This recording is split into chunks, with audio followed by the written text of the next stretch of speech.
One. Hi, good evening, everyone. And once again, thank you for tuning in to tonight's town hall meeting. What I have in store is that I've invited several people to join us, and I'd like to thank them. I have our food service director, Al Mulnickle. I have our buildings and grounds person here, Jim Riley, and I have Nancy Ellison here. And they're going to probably, in their presentations, answer many of the questions that have already been forwarded out there or sent out there.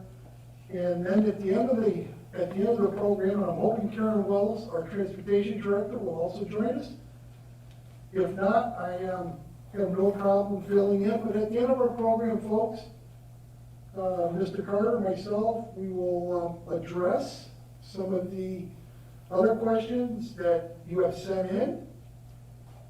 So with that, I'd like at this time to ask Mr. Riley, our Buildings and Grounds Assistant Superintendent, to come forward. Mr. Riley.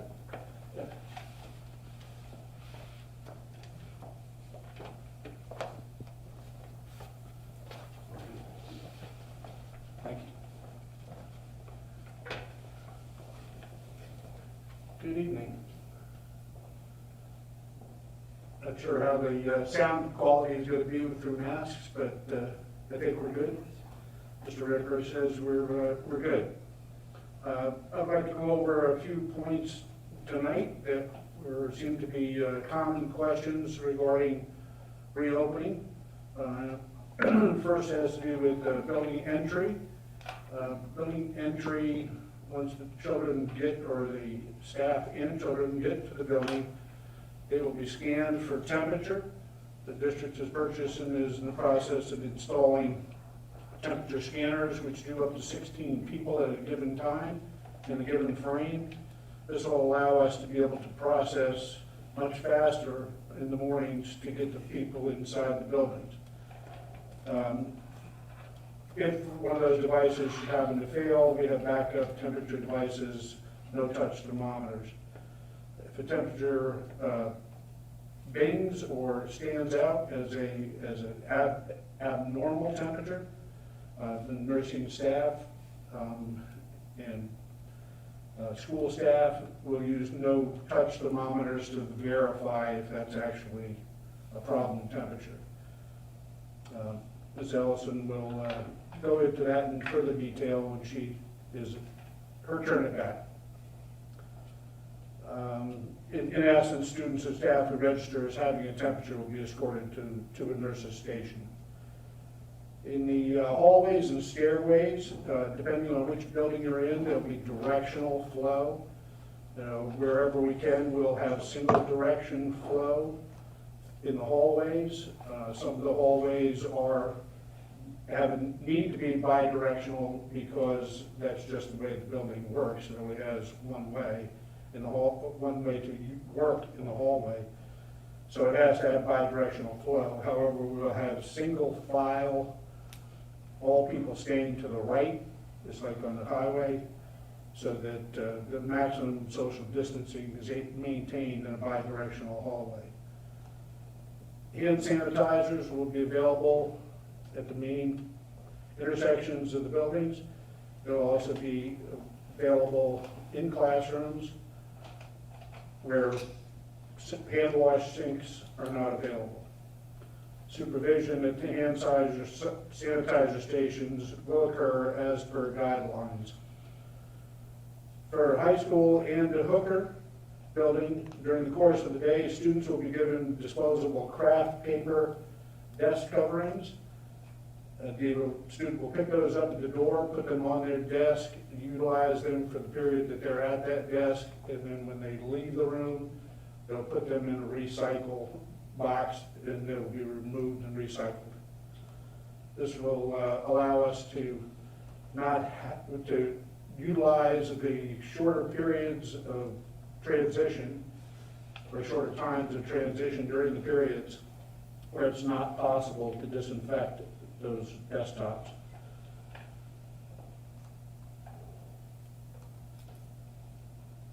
At the beginning of the day, and Mr. Molnick will address this, there'll be breakfast, and then there'll be meal service in the middle of the day for lunches. After meal service consumption, food service items will be removed from the classroom areas so that people don't have to smell the food, leftover food and waste for the remaining portion of the day.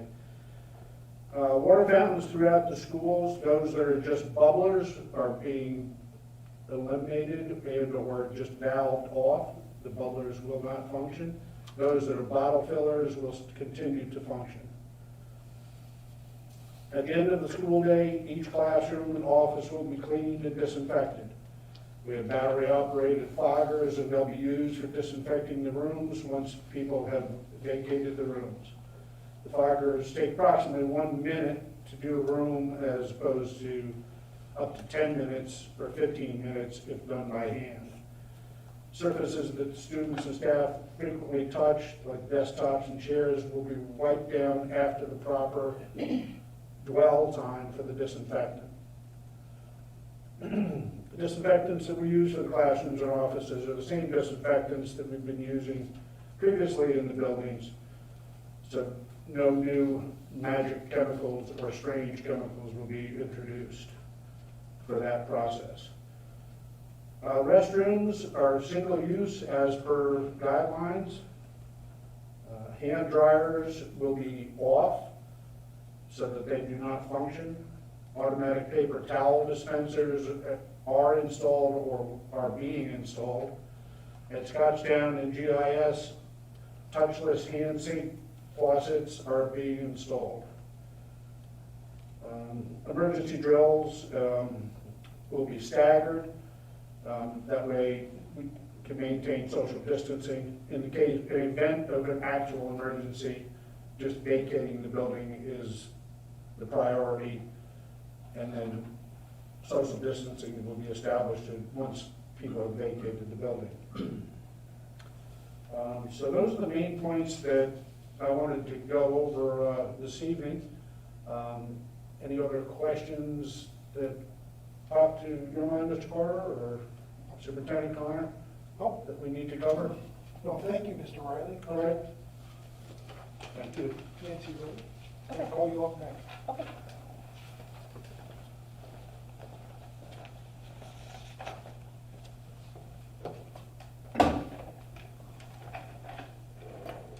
I know many of you are concerned about what will actually happen if a student were to come to school and is identified as having a fever or become sick or ill.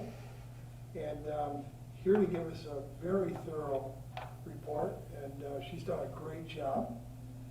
I appreciate her efforts, and thank you very much for coming down tonight. Nancy Ellison, our Director of Nurses. Thank you.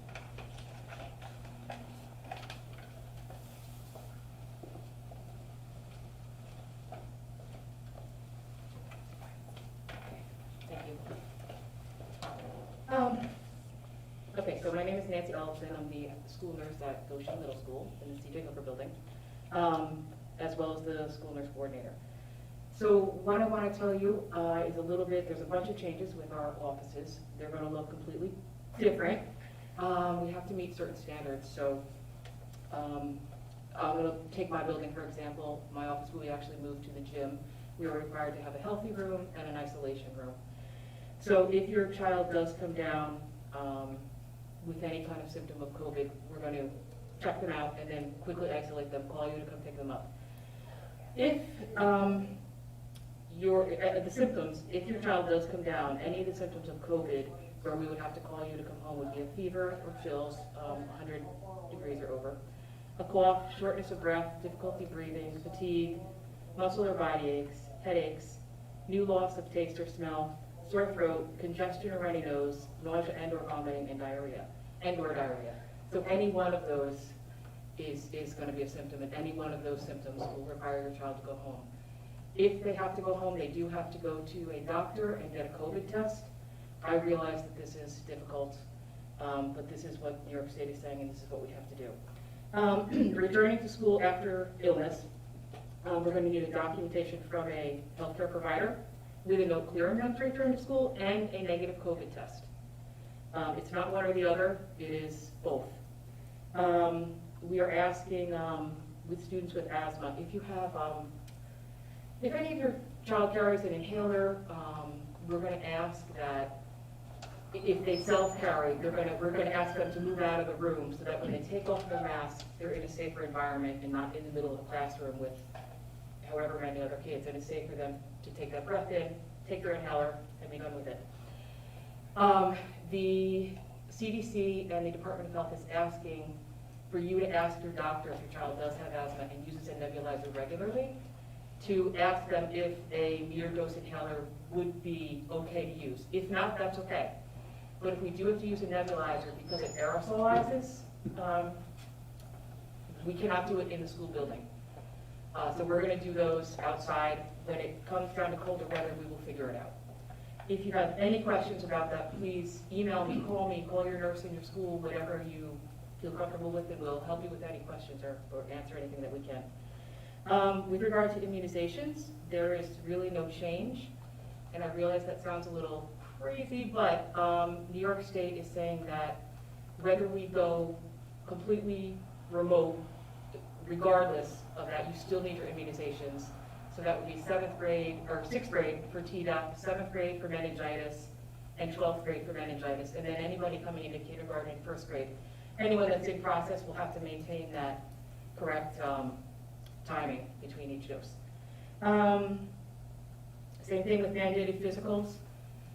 The state, we don't have they're supposed to be within the first 30 days, but New York State has said you can push it off a little bit. Just give us a call, let us know when you set up that appointment, and we can just take note of it. We did put some things on the website about hand sanitizers. So if you are uncomfortable with your child using hand sanitizer, let the school nurse know, and we will figure out a way that they can go to the bathroom and physically wash their hands. I think that's it. Is there anything? Nope. Good. Okay. If there's any questions, concerns, please reach out to any one of the nurses, and we will do our best to get your question answered. Thank you, Nancy. Thank you.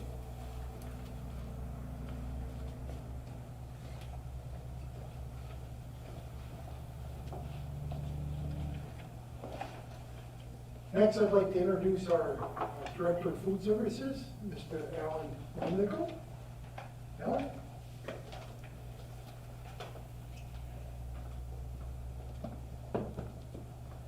Thank you, Dan, and good evening, Goshen community.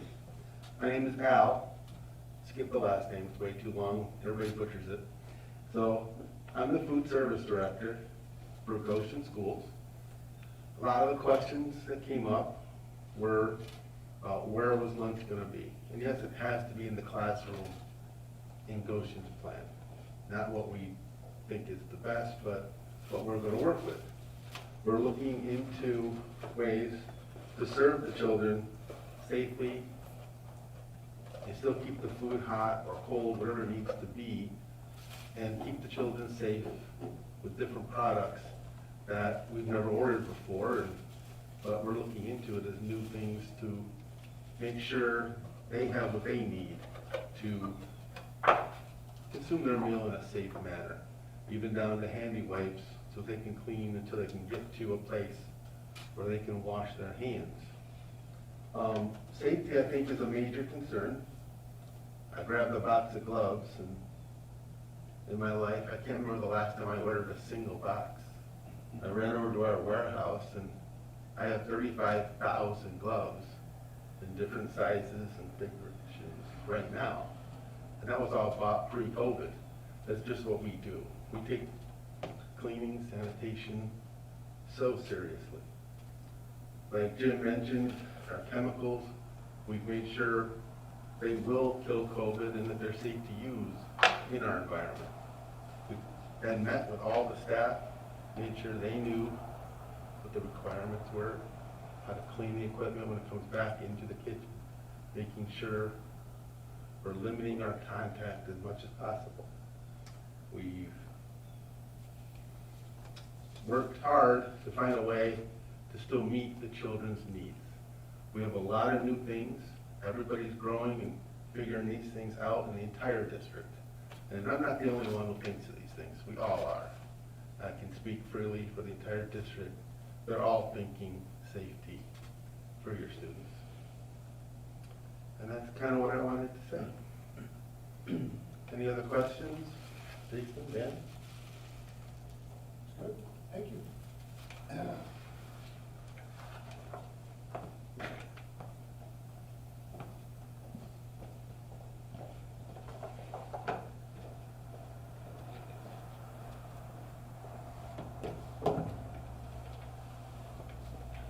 I know that our transportation director is en route, so should be here shortly.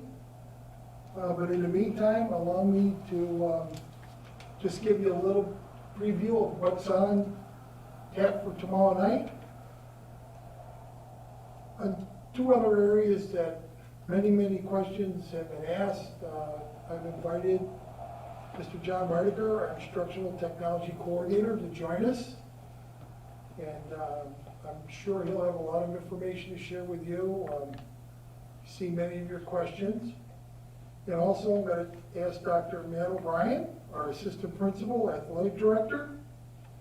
And he will be coming tomorrow night to talk about the emotional and social and emotional well-being. And they'll both be on our agenda tomorrow night. I look forward to both of them being here. Also, Dr. O'Brien will hope to address the social emotional aspects of our reopening plan. Speaking of reopening plans, allow me to skip over to our reopening plan. It was posted last evening, so hopefully the community has had a chance to see that 6-week rollout. This came after many hours of deliberation and discussion, and I think we're all conscious of doing this right, doing it the right way, maintaining the well-being of our students. So if you haven't seen the reopening plan, go to our website. Also on that website are some very important bullets as far as some of the things that have already been discussed here this evening, which should help answer many of your questions. And let's see, what else do we have? Any deadlines as far as returning, their choices for? Yeah, that's very good. I appreciate you bringing that up. While we're waiting for Karen, I'm going to ask Mr. Carter to speak to two very important questions and we need responses to those questions. This is not a survey, so please don't treat it that way. They're very important questions, and we really need your responses on that. Mr. Carter, could you speak to that, please? Yes, thank you. Good evening, everyone. Mr. Connor is referring to the 2 questionnaires that were put out on the website this afternoon. One being your choice between the hybrid model being offered or full remote. We certainly understand that we have another town hall meeting tomorrow evening. Knowing that, we want our community to have as much information as possible to make the best decision on behalf of your children and your family. So that response is due on Monday, the 24th.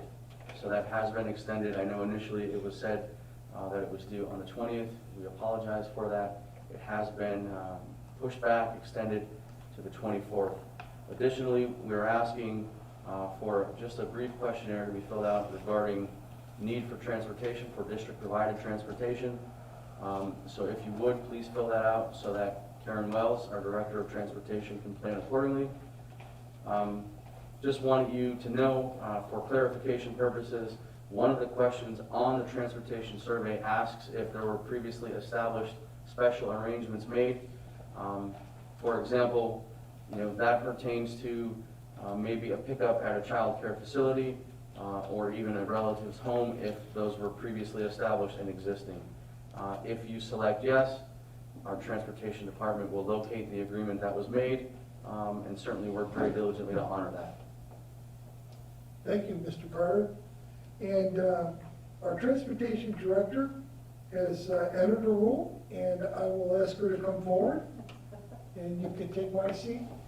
Her name's Karen Wells, and we welcome you this evening. Thank you very much. And she has a lot of information to share with you about the busing to and from schools. And so, Karen, please.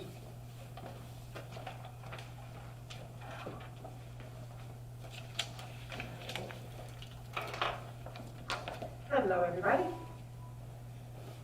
Okay, I do want to touch on some questions that have been sent to me regarding transportation. I know there were a lot of people that have lots of questions.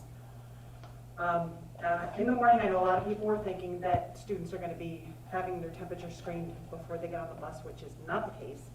They will be screened at the schools. The parents are required to fill out a questionnaire every morning before the students board the bus. That can be found on the website. Buses will run at approximately 50% capacity. One student per seat. Students from the same household can sit together. Students will be having assigned seats.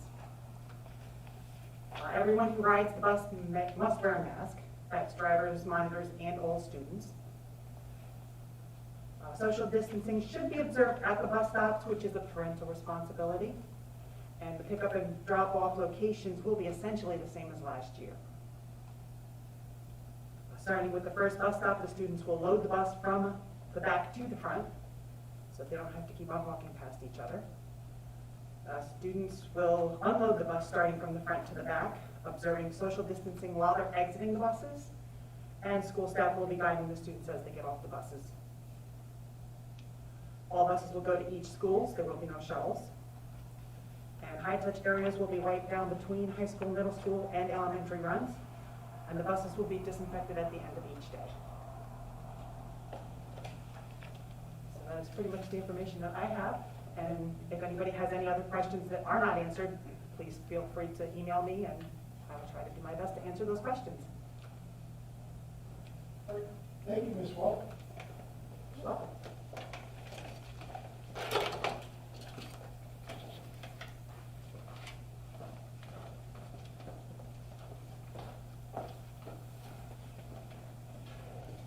Before we get into our questions, just something I want to clarify here, that when Ms. Wells speaks of our loading from the back to the front, we're not going to have kids get in the back door.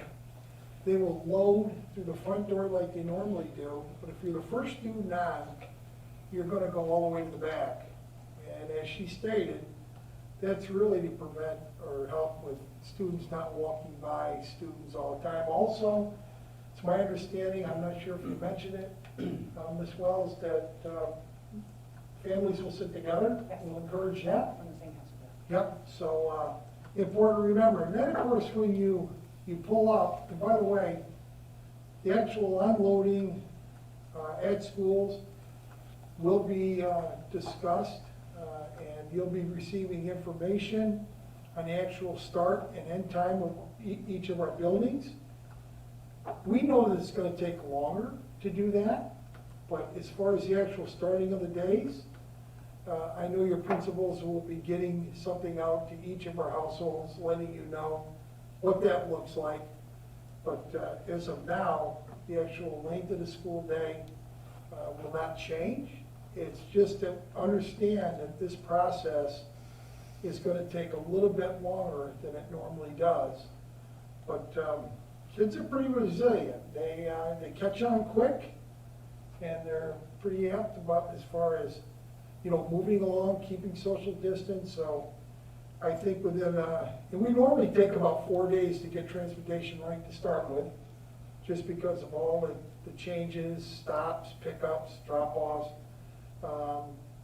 So it's going to take maybe a little bit longer than that first week, but that's another reason why, if you look at our plan, we're bringing elementary in, part of the kids on one day, an A day, and that's a Monday, and then B day being a Friday. We want to make sure everything from transportation to our nursing stations, to our buildings and grounds, our food services, all of them have a chance to gradually move into this. all the time when that's happening, of course, there'll be live stream. And we'll talk more about that as we go along, and we'll be getting information out to the households. We're gonna move into some questions at this time, and I know that Mr. Carter has some questions. I'll let him lead it off, and then we'll switch back and forth. And then just before we start that, I just want to remind you that tomorrow night, I think we have two excellent guys coming, which will really, as these four folks did tonight, address a lot of the questions and concerns that all of you have out there. And they'll be able to provide a lot of information for us. So without further ado, Mr. Carter? Thank you, Mr. Connor. Once again, good evening, everyone. I have in front of me a few questions that came in through our email address reopening@gcsny.org. There were many questions that came in. However, most were duplicates, so I'm hoping that the selection here this evening will help you in general to understand what we're trying to do in our day-to-day operations. I also have a few questions based on the community question and answer that we put out, so I will address a few of those as well. And in that scenario, I will focus mostly on questions pertaining to hybrid learning and remote learning. So in no particular order, and I know that Mrs. Ellison has addressed somewhat most of this question. However, I just wanted to reiterate, if a child is showing strong cold symptoms, should they stay home and work remotely for a couple of days to monitor the illness or until the illness passes? With the hybrid model, I would imagine that it would only be missing one in-school day if it's just a cold. Additionally, will they be marked absent if they do not physically show up for school for a day or two due to illness, but still work remotely? So that question came in multiple times. And I appreciate that question. I think it's important to know that we are asking you and highly encouraging you to keep your children home if they are illustrating any signs of illness. That's in the best interest of everyone for sure. Students will not be marked absent if they are actively participating in remote learning at home. Additionally, students that are home ill and may be unable to participate remotely due to the illness would certainly receive an excused absence with proper notification sent to each building. Hopefully that addresses any questions you may have on illness and excused and unexcused absences.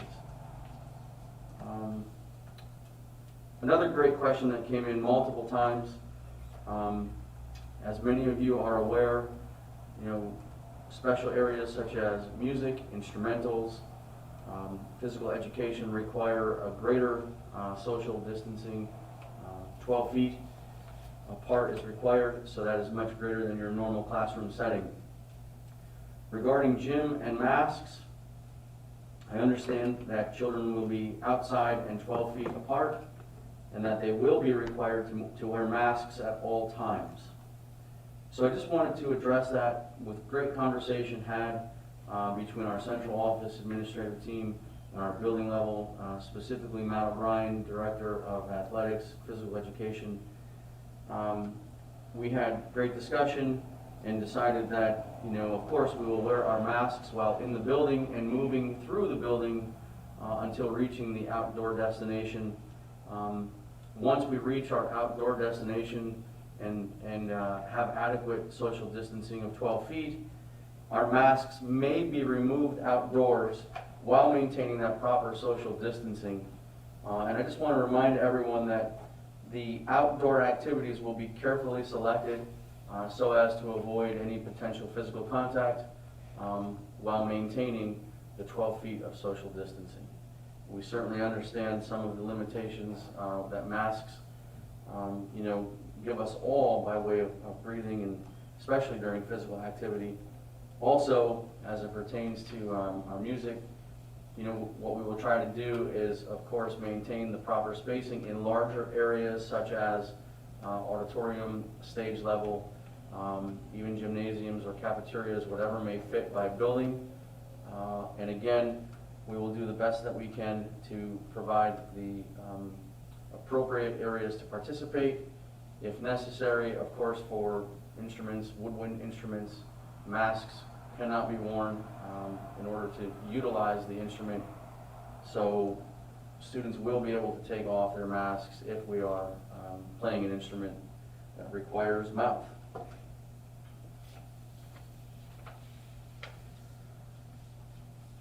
If opting to do virtual learning for the first semester, marking period, or trimester, when does the semester end? So remember, everything that we're doing pertains to a marking period or at the elementary levels, K-5, the trimester. So for right now, the decision that you would make, it would last until approximately the end of the first week of November. And of course, some of those dates are very fluid. That date actually pertains to our marking periods and our trimesters. So when you make the decision, we will stay with that decision until we reach the second trimester or second marking period as we approach the second week of November. If you opt for virtual learning, will special education students receive virtual related services, for example, speech and occupational therapy services? So the answer to that question is everything will be prioritized for in-person days to the greatest possible extent. So we would prefer to provide the services in person to the greatest extent.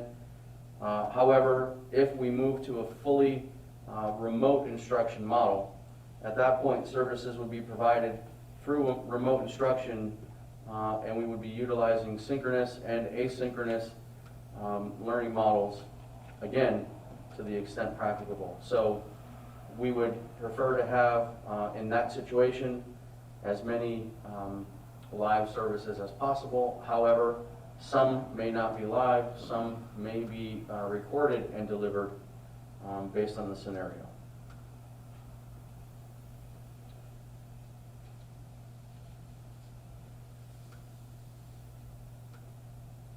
Many questions came in over the last few days, and I know that we've addressed that briefly at the very beginning of this meeting. Who do I need to contact in order to let the schools know that my students will take part in remote learning? So again, the survey is on our website, the questionnaire rather is on our website. Please take a moment to fill that out. If that is not possible, we would ask that you get in touch with our building level administrators to notify them of your choice.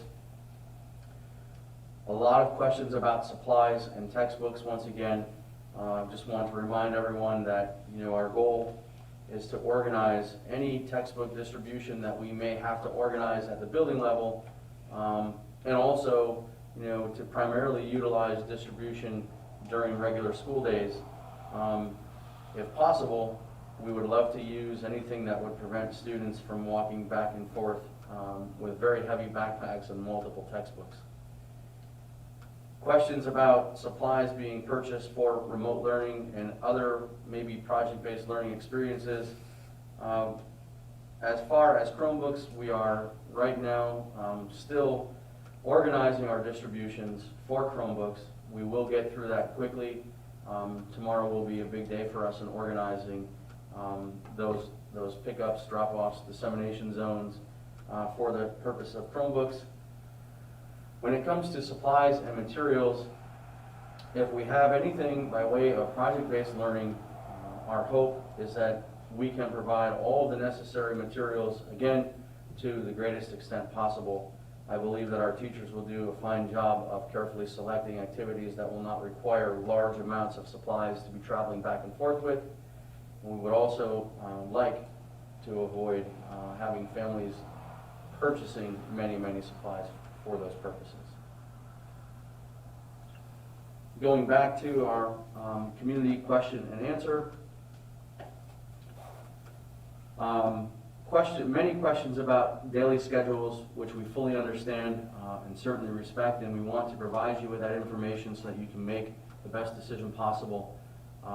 So our goal is to really provide you with some great examples tomorrow evening as we move into our final town hall meeting.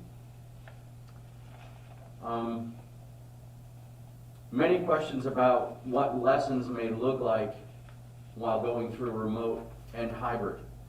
And it's very important to realize that what we are trying to do with all of the equipment and materials that we're purchasing for use by our teachers is to provide anyone at home on remote learning, whether it's fully remote or during the hybrid model, we want our students at home to receive lessons that are the same lessons as our students that are in the classroom. And we will be working out schedules as far as live camera time and things of that nature with our building level principals and classroom teachers. However, we're focused on setting our teachers up to provide the students at home with that authentic experience. So if there's assistance needed, our goal is to have our teachers hooked in so that any student can communicate with the teacher and only the teacher at that point in time to get any questions that they may have answered almost immediately, real time. That is our goal, and that is what we are working very diligently within the buildings to provide. There still will be opportunities to use websites and other platforms. You know, all of these opportunities provide what we would believe to be the authentic learning experience that we seek.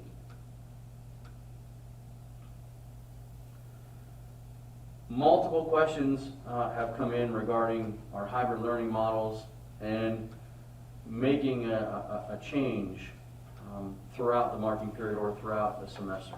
So, for instance, if we sign up for hybrid learning and become uncomfortable with the model, can we change to remote learning?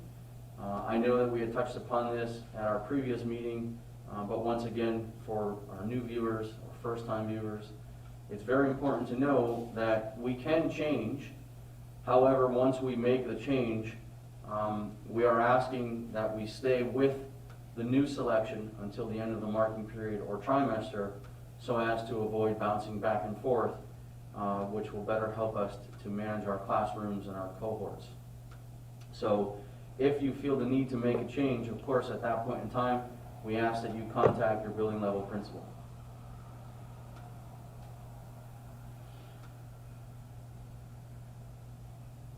Again, another schedule question: during hybrid, when kids are home for their remote days, are they still following their in-school schedule and live streaming instruction? And the answer to that is yes. And at the building level, classroom teachers along with their building level administrators are working through what that schedule actually looks like, because we do understand that there are times where direct instruction is provided. Therefore, the live stream is absolutely necessary on camera. But there are also times in which students will work independently and may not have to be on camera, but rather tuned in for audio. So we are working those things out and should be able to provide some finer details tomorrow evening.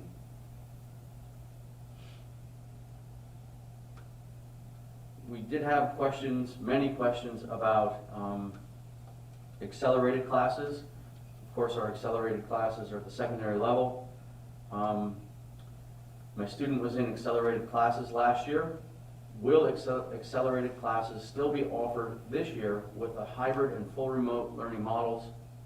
If so, will these children have enough lesson time to be able to keep up and be successful in these types of classes? So our goal, of course, is to offer all of the classes that we normally offer to the greatest extent possible. However, I know that it may not be possible, especially at the secondary level, to offer every content area elective, but it is our goal to offer as close to our regular course catalog of offerings. As far as the accelerated classes, yes, we do plan to offer those, and with maintaining a proper schedule of both in-person and remote learning, we do feel that we will be able to have our students complete the necessary amount of work to meet the rigors of an accelerated course and to move on.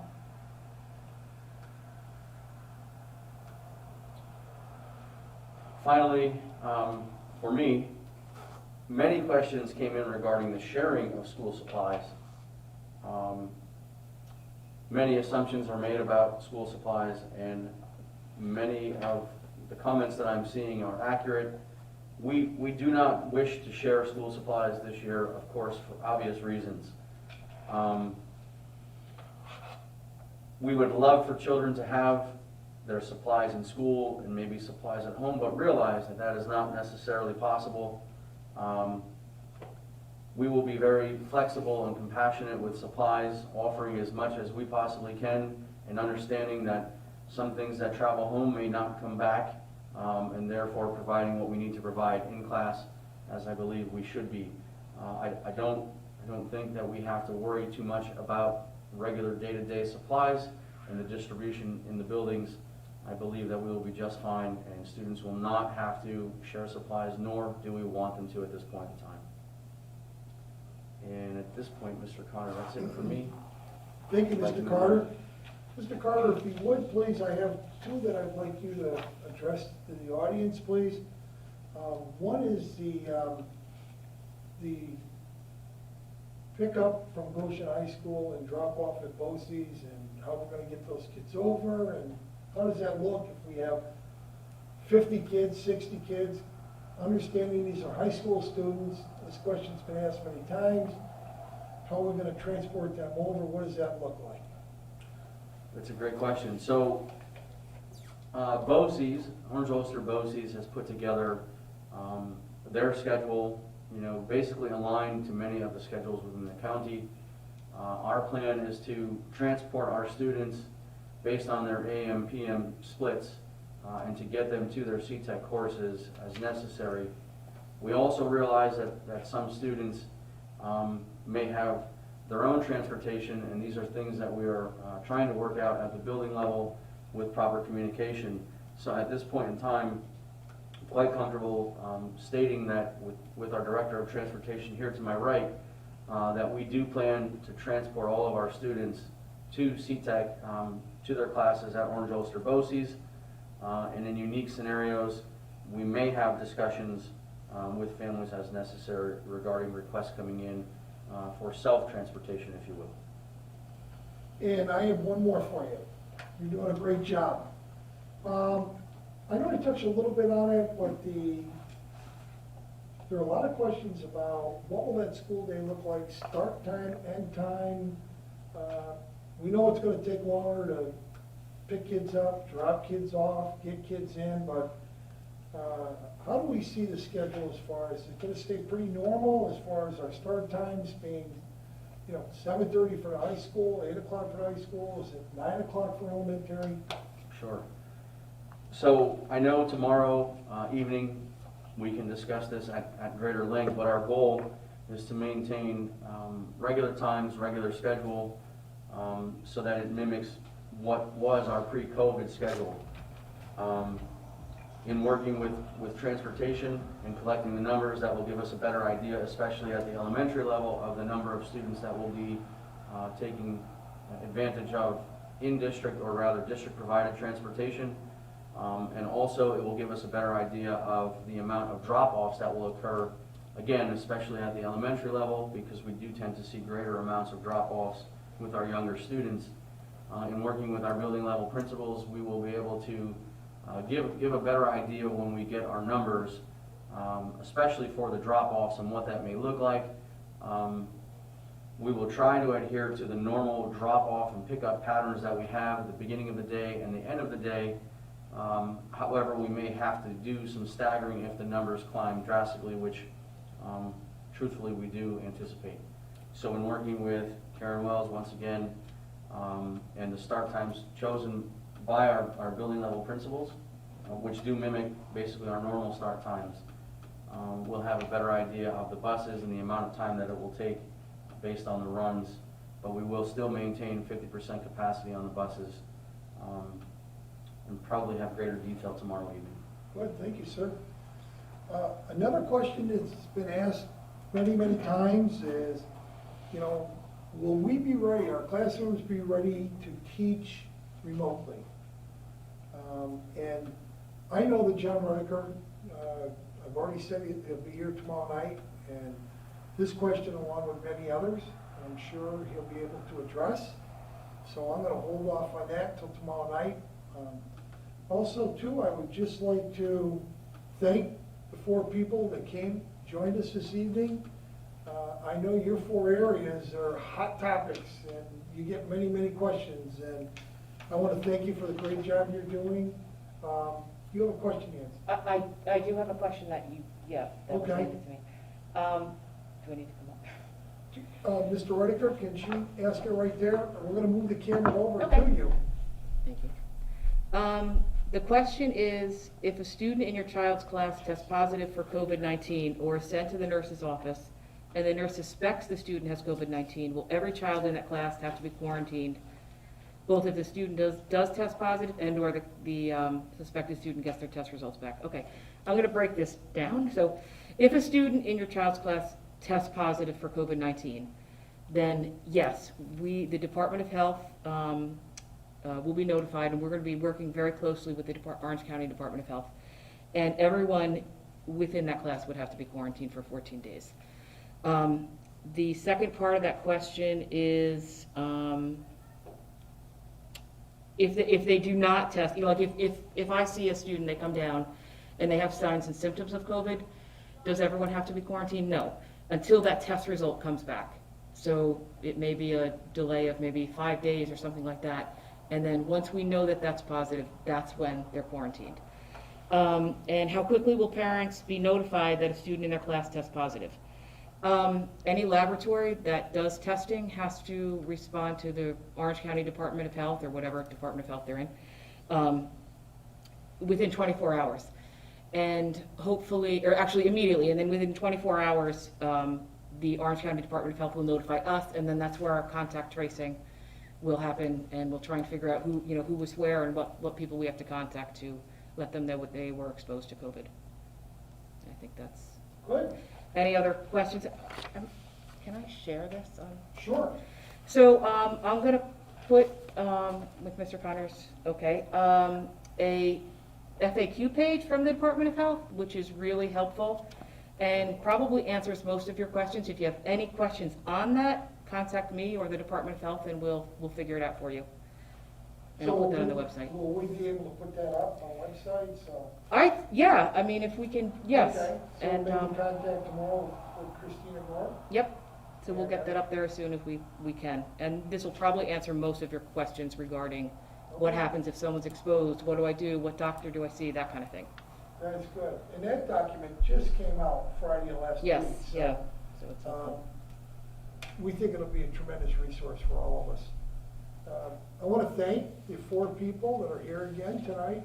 I really appreciate you taking the time out of your schedules, and more importantly, the outstanding job and the time and the effort that you've put into this so far in the planning. And I know the audience, and I know our folks listening out there have heard this before.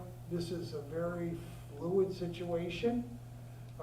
We want to do this as well and as right as possible. We want you to feel that if you choose to send your children to school, that we're going to have a safe, clean environment, that lunches and food and breakfast will be done in an orderly fashion. Also, our transportation is taking every effort to make sure from the time students load until the time they unload, morning and afternoon, why all the necessary steps are taken into consideration and completed. I'd also like to thank our building administrators, our principals, who I've been in constant contact with. They've done a great job as well. I know everyone from Scotchtown Elementary all the way up to the high school, and I've had the pleasure of listening in to those meetings, and those folks are doing an outstanding job. There's been many questions that have been generated and answers provided, and going forward, I'm sure that we're going to be ready to roll this out and do it to the very best of our ability. Once again, we'd like to remind everyone that I think we have 2 very, very good speakers on tap for tomorrow night. I'm looking forward to hearing from John Redeker. Once again, he's our instructional technology coordinator who has and continues through all this. You don't realize the value of someone until you're faced with this situation. And it all started back on March 13th.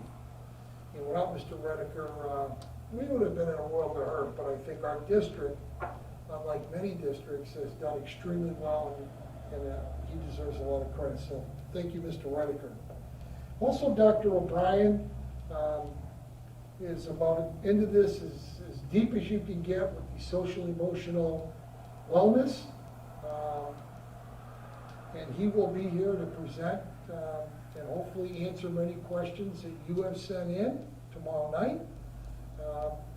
I just want to say too that something that I know our staff, our administrators, and many of our community members find extremely helpful is our Goshen Central School reopening plan. And this was presented and it's on the website, Mr. Carter? Yes, it's summarized very well on the website, thanks to Christina Gore. I think this will be helpful. This should answer many of the questions. However, I know you're anxious to know what is that first day of school going to look like, how is it going to start, and we'll have all those details for you. I know packets are coming out from each building principal, and there'll be a lot of information contained in there. We also have many exciting events coming up. Please check the website. The middle school, if you have a child in 6th grade, they're going to have a great ice cream social, and that's going to be done with social distancing in mind. Also, the high school is planning a freshman barbecue, and that's going to be a really nice activity. We'll be able to do all of these things, and at the same time, make sure that we keep that social distancing, but yet, these are events that, and we know these are not normal times, and these are difficult situations for all of us to be in, but we want kids to come back to school. We want them to feel good about being here. And so we want to continue with some of our traditions, maintaining that health and safety is a top priority. So we hope that if you're listening in and your children are part of those programs, you know, we hope to see you at those events. With that, I want to thank the public for once again coming out tonight. I understand we had over 150 people who have Zoomed in and are listening. So I know you've taken time out of your schedules, and that's important. It's important for us too. We thank you for your support. We understand what you're all going through. We're living it every day as well. And with that, I want to thank everyone, wish everyone a good night, and we'll see you, we'll be back here again tomorrow night. Thank you, folks. Good night.